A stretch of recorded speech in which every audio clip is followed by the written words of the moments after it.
ఎవ్వడూ కూడా అహంకారపడొద్దు సుమా. అహంకారం అనేక రకాలుగా వస్తుంది. నాకు డబ్బు ఉంది అని కొంతమందికి అహంకారం, నాకు విద్య ఉంది అని కొంతమంది అహంకారం, నాకు అధికారం ఉంది అని కొంతమందికి అహంకారం, నాకు శక్తి ఉంది అని కొంతమందికి అహంకారం. శంకరులు అన్నారు, ఇవి ఏవి శాశ్వతం కాదురా నాయన.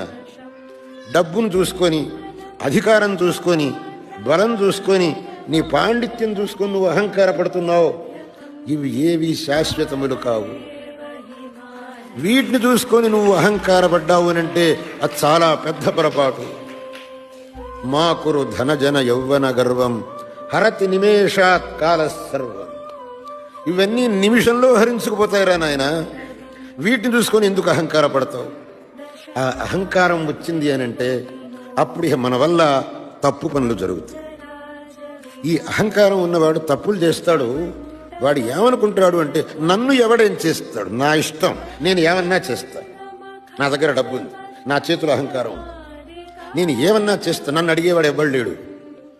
కానీ వాళ్ళందరికీ ఒక విషయం మటుకు మనం చెప్పాలి, నేను ఇక్కడ అడిగేవాళ్ళు ఎవ్వడు లేకపోవచ్చు, నువ్వు శరీరం విడిచిపోయిన తర్వాత అడిగేవాడు ఒకడున్నాడు, వాడికి నువ్వు జవాబు చెప్పాలి.